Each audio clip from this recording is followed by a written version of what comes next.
Hey guys, Dan McCoy with RL McCoy. We're back here again, day 3, Las Vegas, World of Concrete 2019 at the American Concrete Pumping Association booth. And what a special treat we have today. We've got Christy Collins, the Executive Director for ACPA, and a face you might recognize, Gary Brown, newly elected president, second year in a row.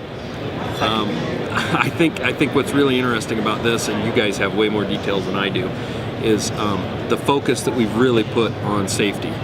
This whole organization that all of us pumpers are a part of, we all come together, and one of the things that we really focus on is safety, and that's operator training.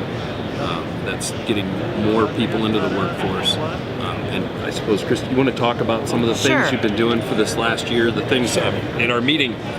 You said a lot of really interesting things and a lot of big things that you guys have done together. It's not an easy thing to do. Thanks, Dan. Well, 2018, we made some great strides in certifying and safety training operators as well as co-workers on the job. Last year we did 15 safety seminars all across the country. Gary and I did one. Gary's one of the ACPA safety presenters as well as being president. And we went to Nova Scotia, Canada. That was our first time for Gary being in Nova Scotia, first time for me. There was almost 100 operators from Nova Scotia in the room. And so from Nova Scotia, coming all the way across the country to Northern California, down to San Diego, across through Texas, Orlando, Florida. So we covered quite a bit of the country last year. We certified over 2,700 operators as well as over 100 conveyor operators. So when you look at how many pumps there are out there in the market, we've probably certified close to about half the operators now. Just last year, total combined, if I were guessing, I would say we're probably in at least the 60% range for total operators across the United States. Our goal is obviously 100 operators, and we'll continue working on that initiative throughout 2019. We already have 4 safety seminars set up already for February, and we just did one here at World of Concrete. So we'll continue on with that. We have a complete redo of our safety seminar presentation. That's we like to call it 5.0. The old version was 4.1. This new version is going to encourage a lot more operator interaction. It has a lot of discussion points that are more open-ended instead of true or false. It becomes more of a why do you do this? And so it encourages the operators to really be able to interject. It also allows companies to interject their company policies. So it just promotes, we feel, I know Gary is a huge proponent of live training, of really being able to connect with an operator and working one-on-one. That's very important to us. But the other side to that is we also realize that there may be isolated areas where it's not exactly, it's a little bit hard for us to reach out and get to. So we'll be looking at options for making that presentation available to anybody, even those in some more secluded areas that we can't quite get to. What else we got going on, Gary, safety-wise? Well, the 5.0 is going to be a huge success, I think. We're looking at, as Christy said, to try to get more training. A quick safety program is something we're looking at, to where we can do online training for those companies and make it available. But part of what we're trying to do is raise the bar, raise the credibility of our training, our testing, to where we put more meat into the certification process, to where the operators truly understand what it takes to be safe, and to get the repetition type training that they need and the understanding of all the processes they go through. Because taking the test is not that hard, but taking the tools that we give them and implementing it in the field and making the proper decision at the right time, that quick safe moment that you got to make a snap decision, so where you don't hurt somebody, or make the right decision on your pumping or a setup. And that's what we're trying to implement, that type of training where when the operator goes out there, he truly knows what he's got to do every moment of the day. Yeah, that's been really the basis for a lot of our safety training, because we require that an operator go through our safety training program every 2 years. And as Gary said, it has to do with repetitive learning. You get an operator that's got 10 or 15 years, hell, probably even a couple years. They know how to pump concrete. We're probably not teaching them much of anything that's new, but what we are doing is that we're impressing upon them all these different safety rules so that when they're out in the field and something goes wrong, they only have this much time to react, and that's what we want. We want them to make the right decision every time that decision is necessary. We don't want them to have to go and look up a manual to find out, what do I do if I get in power lines, or how do I relieve air out of the line? We want it to just be reactionary, and that's why we've basically based our training and our test on repetitive learning. That's going to take a little bit of it's going to be a little bit of a change coming up with 5.0, because the test is going to get a little bit harder, but it's still going to go back to continuing education.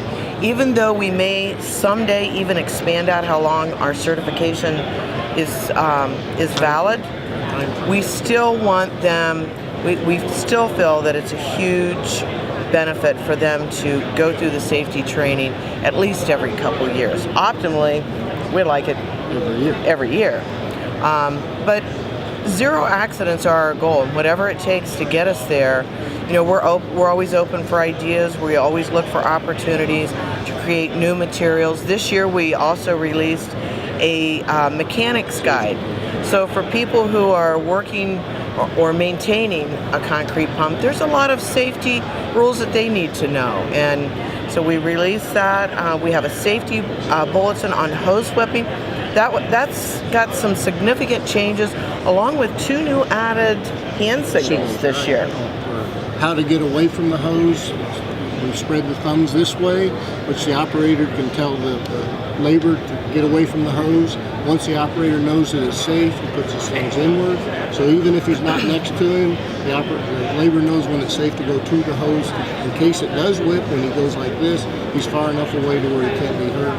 The operator sees that the concrete's flowing smoothly. He gets the thumbs in, the hose man can walk up there and safely grab one of the hose.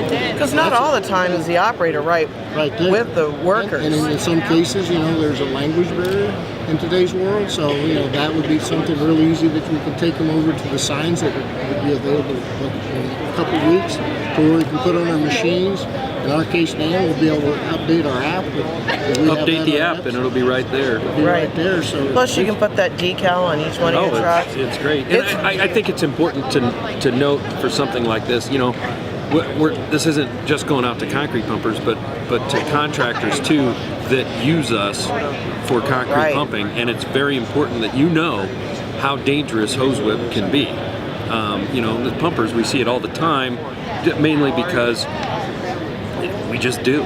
Our guys are out there every day. You notice it. They've seen it before. They know how the pump. They're properly trained, and they know how the pump's going to react when you get a little air in the system.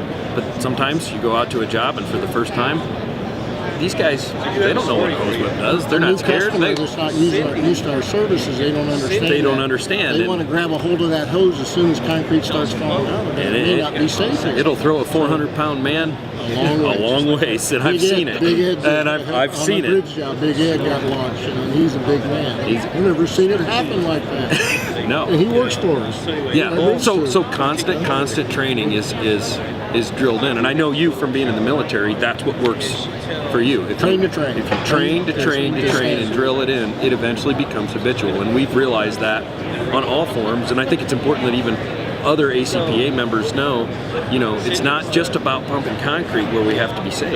If we're on another job site, we're exposing our operators to that risk.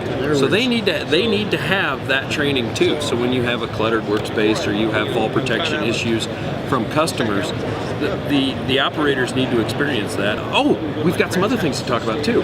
We've got a spring meeting coming up. Oh, we have a spring meeting coming up in Scottsdale, Arizona. We have a flight to DC. We do, the Cement and Concrete Caucus. That's April, I think I just looked it up, 8th and 9th. that's an opportunity for our industry as a whole, the concrete industry, to take our message to the hill. So in areas of infrastructure, sustainability, resilient construction, and then separately, our own pumping issues. It's a good chance to meet with members of Congress and talk about things that affect just us. We have some fuel tax legislation we've been working on, but it'll be members of the concrete community. There'll be probably over 100 of us hitting a bunch of offices, so it'll be good. I think it's going to be a lot of fun. Yeah. It's a chance to participate in the system. That's the big thing. You have to pay the taxes, and if you should go vote. But this is just another way to give your input, because it's your right to give your input. And you have to look at, we're taxpayers. We elect them to represent us. They need to represent our best interests. We need to go tell them what our interests are, and we need to let them be aware of that. Some people get intimidated by it, but it's really, once you get there, if you haven't participated, it can be a lot of fun. And DC in the spring is a great place to be. Awesome. And then we've got a fall event coming up in October, right? We have a fall event. This will be our biggest event of the year. It's not only our fall board meeting, but it's going to be our education conference. So we've been kind of pooling ideas for issues that affect just concrete pumpers, and our sessions are very specific to the needs of a concrete pumper. What we can do to help them be better at what they do in areas of safety, in areas of operation, finance. So we do maintenance. We do maintenance. So we've come up with some pretty good ideas already here, and we'll be unveiling those probably within the next 6 to 8 weeks. And one other thing that I'm really excited about, and it's actually behind that wall there, is the new simulator. I really think that's going to be a great benefit, not only at job fairs where you can get kids interested in pumping concrete and what we do, but also a lot of really good training can come from that.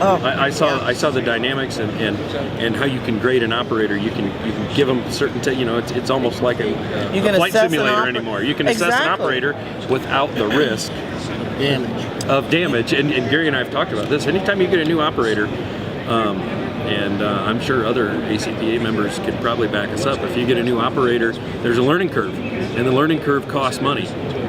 Hopefully it doesn't cost injury, but it costs money, and whether you don't wash out right, or you leave a remote control laying somewhere, or maybe you don't cradle the second section and you smash it into the main. I mean, there's lots of stuff, but there's a dollar amount to that, and the more training we can do with safety and the simulator, where we can screw up in a controlled environment, fix it there. I just see nothing but great results. A lot less costly to screw up on a TV than it is out in the field. It also will allow you to assess an operator's capability that shows up on, maybe that the guy's not ever going to get it. And it'll allow you to do that without putting them out live and taking so much time to train, because I know that's a big cost for you guys. So it'll help you kind of weed some of those guys out, and it may also bringing that guy in before you even hire him to give him a little feel. This is what we do. So I think that it's definitely going to be a game changer. And let's face it, simulation-based training that's where everybody's headed now. It's going to be great. Yeah. Well, hey guys, I want to thank you for sitting down with us. I've had a blast. This is my first year out here. Gary will probably make me come again. And I'll probably won't have to twist your arm. Probably won't have to twist my arm. You got to bring that wig. It was fun. I'll bring. Oh, that's right. We had our rock and roll party for members. I tell you, what an introduction into ACPA meetings. That was. Good. I thought you people were a little more professional. But it was a lot of fun and a good group. We know how to have fun. We are, but we do know how to have fun. That's right. With a good group of guys and gals. Right. And anyway, I just want to thank you guys. Congratulations again, Mr. Brown, on being president. Second year in a row. Gary does a great job. And he does a great job. He does an absolutely fantastic job.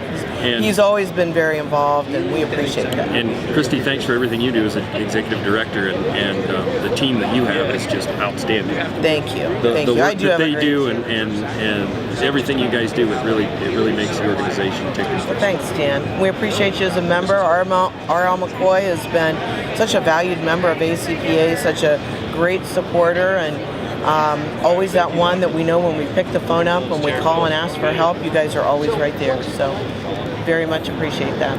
Awesome. Well, thanks. Okay? All right. Have a good one. That's all from ACPA.